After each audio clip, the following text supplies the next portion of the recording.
Good morning, everyone. Today we will be talking about fascism. It can be tempting in the year 2020 to think about fascism as a failed or even a ridiculous ideology. Why, we ask, viewing old newsreels of Mussolini, did anyone ever follow such a buffoonish and incompetent leader?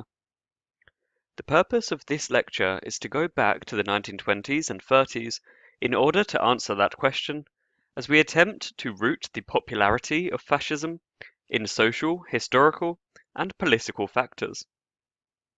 Something to point out before we begin is that the fascist movement was not standardized across Europe, and fascism differed in every country.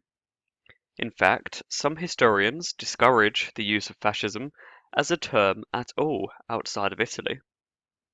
Nonetheless, here we shall try and find some themes common to fascists in all countries. The first factor that we shall consider is popular discontent with democracy. Many citizens living in democracies often consider democracy as the natural form of government which a people would never willingly give up. We are skewed here by our current historical moment, with elections deciding the balance of power in the United States for over 200 years. However, in the 1920s, democracy appeared a far more recent as well as more tenuous form of government. Germany and Austria only became democracies in 1919, Portugal in 1910, and France in 1871.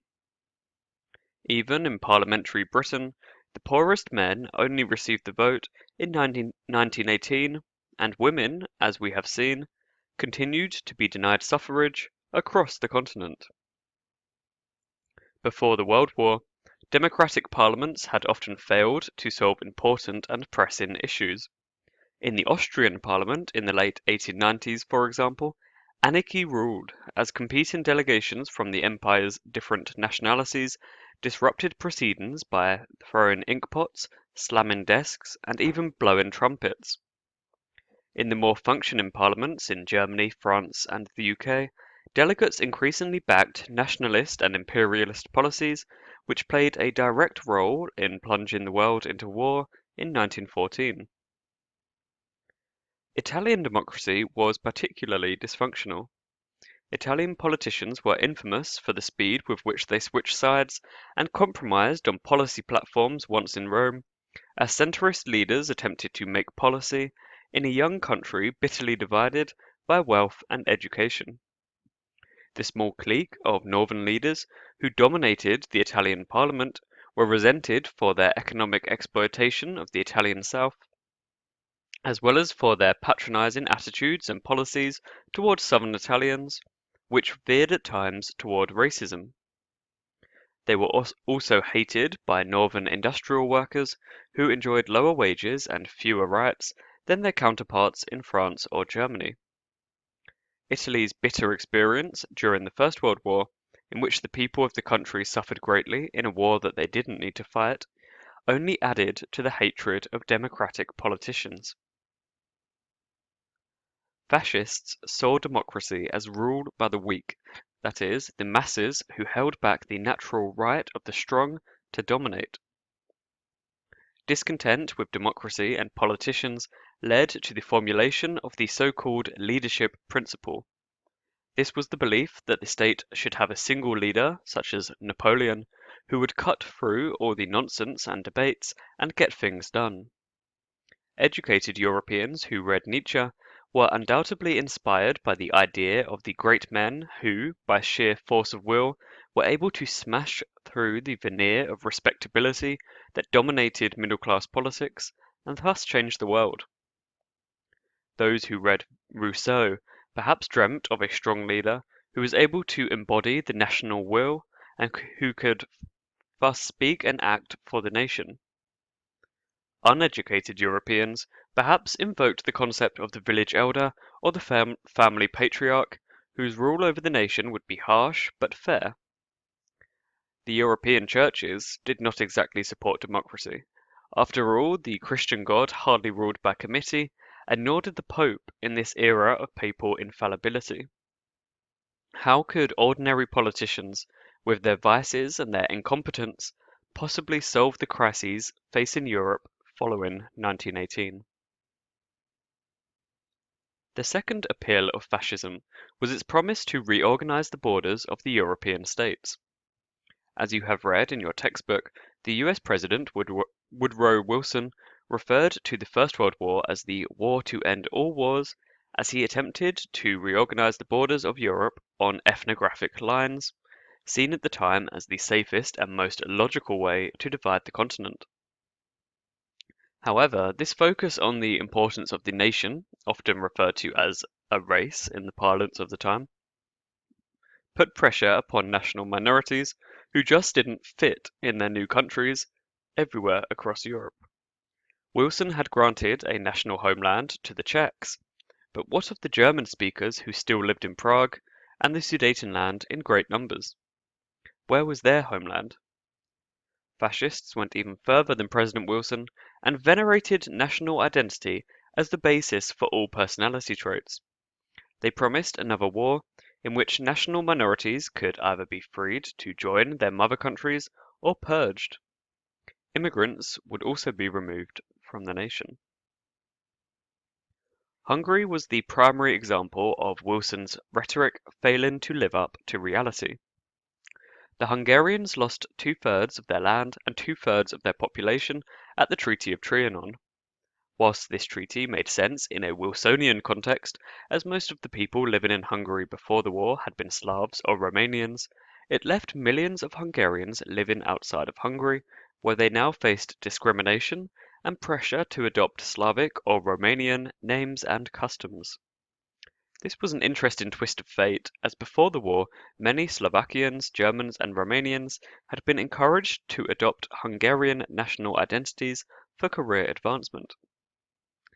Hungarian fascists, both inside and outside of Hungary, were able to gain support by promising to reunite their countrymen into one nation again and recover the lost lands. The same calls were heard in Germany and Bulgaria, which also had significant national populations living abroad. In Italy, the problem was not one of national unification, with pretty much all of Europe's Italians living within Italy's borders by 1919.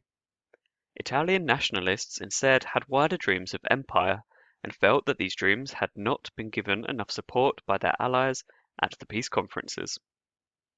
In particular, the region of Dalmatia, which ran along the eastern side of the Adriatic Sea, had been promised to Italy in 1915, despite having a mostly Croatian population.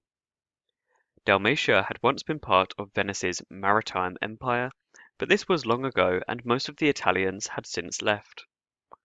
Nonetheless, Italian nationalists were outraged when the area was given to Yugoslavia and demanded that their democratic government do something about this. A group of Italian nationalists occupied the city of Rijeka of their own accord, forcing their government into signing an international agreement promising not to give the city to Yugoslavia. Italian fascists did not just limit their dreams of empire to Dalmatia, but began to envision the recreation of the might of ancient Rome, at least in the Mediterranean.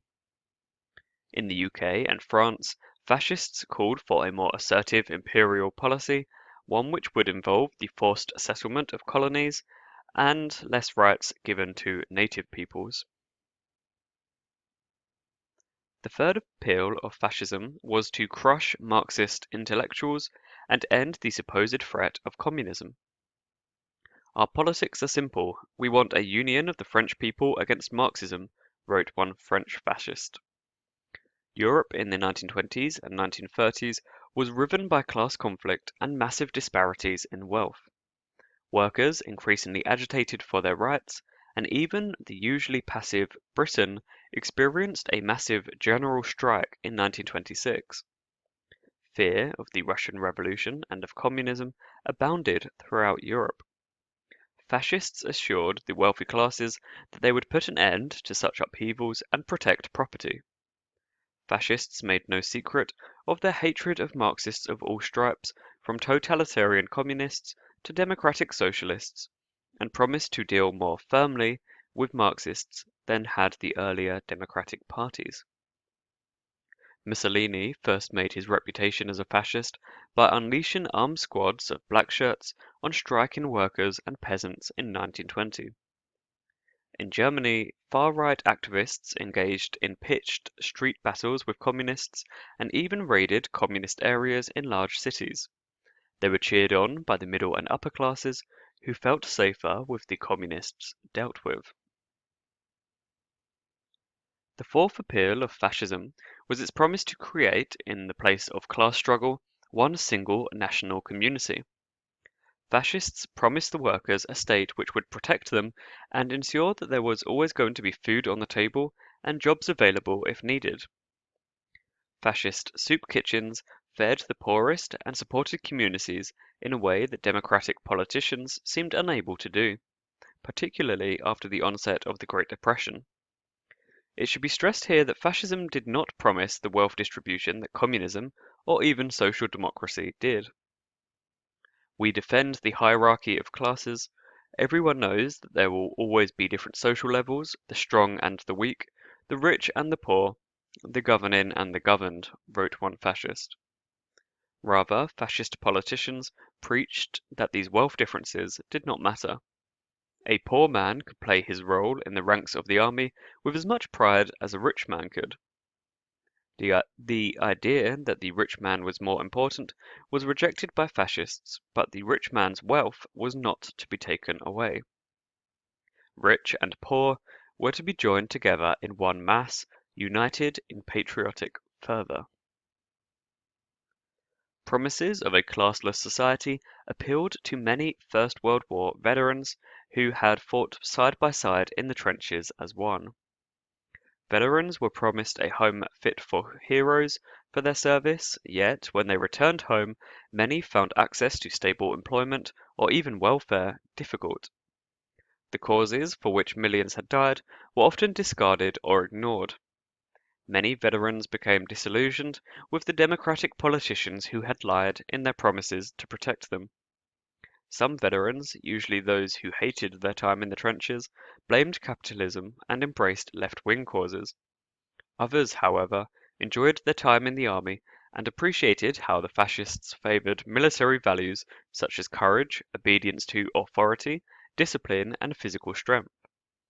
They did not want their sacrifices on the front lines to have been in vain. Fascism offered a way to both attack international capital whilst respecting the causes that veterans had fought for and that their comrades had died for. The fifth appeal of fascism was its promise to return to traditional common-sense social structures and norms. The ideal fascist would be built like a soldier of ancient Rome, superior to modern feminine weaklings who embraced decadent ideologies like Marxism and liberalism. French fascist Bertrand de Jouvenel wrote that fascist man was a throwback to the warrior and property holder of yesteryear, to the type of man who was the head of a family and a clan. Fascists appealed to all those who hated the so-called decadence of the 1920s, which was usually a byword for women's emancipation and sexual freedom, or the increasing visibility of LGBTQ culture in cities such as Berlin. Fascist politicians used propaganda that emphasized a stable family ideal that ordinary people found comfort in, a refuge from the scary images that they saw in the newspapers.